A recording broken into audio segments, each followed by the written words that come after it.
Maybe it was all the talk about kidnapping. Or maybe I watched too many Twilight Zone episodes at an impressionable age.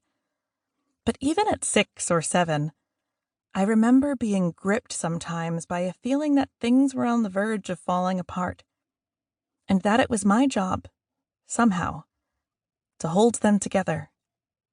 Sometimes, lying in my big queen bed with the cross-stitched "Now I lay me down to sleep" prayer above my head, I would dream that my family had been replaced by shape-shifting demons who meant to do me harm, or that grandmother's old car was sliding slowly into the lake near her house, the windows closed, going under.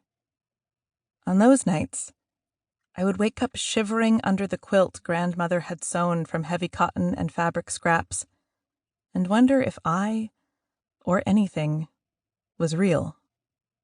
Other times, when I was staying with Dad at his trailer in Hattiesburg, I would imagine that an invisible wall had descended between his room, where I was lying on the waterbed, trying to fall asleep, and the living room, where I could see Dad watching TV on the tattered couch. I stayed as still as I could, praying that whatever was in the room with me wouldn't notice I was there. All I had to do was be quiet and still. That feeling of anxiety, that nervous energy that marked me as a lifelong insomniac by the time I was 6 years old, would stay with me. It hung around long after my dad remarried, all the way through Houston and high school and drinking and scholarships and internships and boyfriends and jobs. At that age, it was just a low-level hum. The kind of thing that put me in constant motion, talking, arguing, demanding that everyone pay attention. "Watch me play piano," I would squeal, plinking out "Mary Had a Little Lamb" on the keys of my grandparents' out-of-tune piano.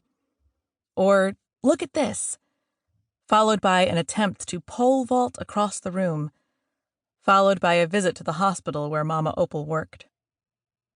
Joni, the woman Dad started dating when I was 5 or 6, was the first of his girlfriends who seemed willing to put up with my constant chatter.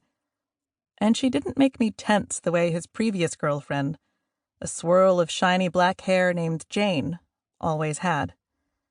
Joni talked to me like I was a person, not a baby, and she listened to what I had to say. About the Thriller video, a short story I was writing about elephants, the newspaper Misbah and I were going to publish about our school. When adults asked 6-year-old me what I was going to be when I grew up, that was an easy one. A journalist, like John Stossel on 2020 and the people who wrote the Meridian Star. Joni was Jewish, but that wasn't the only thing that made her exotic.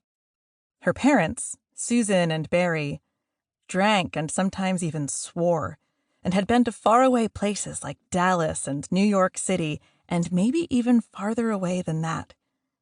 They belonged to the local country club, hung abstract art on their walls instead of needlepoint, and leased a new Cadillac every year. Fast forward through the wedding, held at that very country club, and my departure from Mississippi, an event that I experienced as a total surprise. Quick pause to see Papa Jesse wiping away tears as he told me to be careful, his favorite benediction.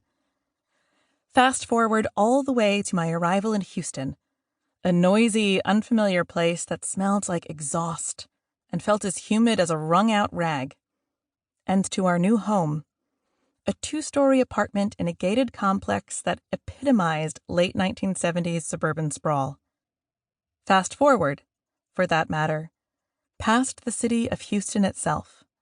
We lived in an apartment in the city for the first half of my 3rd grade year, long enough for my parents to decide that the city was no place to raise a child. This was the mid-'80s, long before white flight reversed into gentrification, and we fled to Sugarland, an area a few miles outside the city limits, where planned communities still bumped up against farmland and wildlife preserves. I had never been at the same school for more than a year, and now I was starting over again in the middle of the year. A gawky, gap-toothed beanpole in a school full of strangers.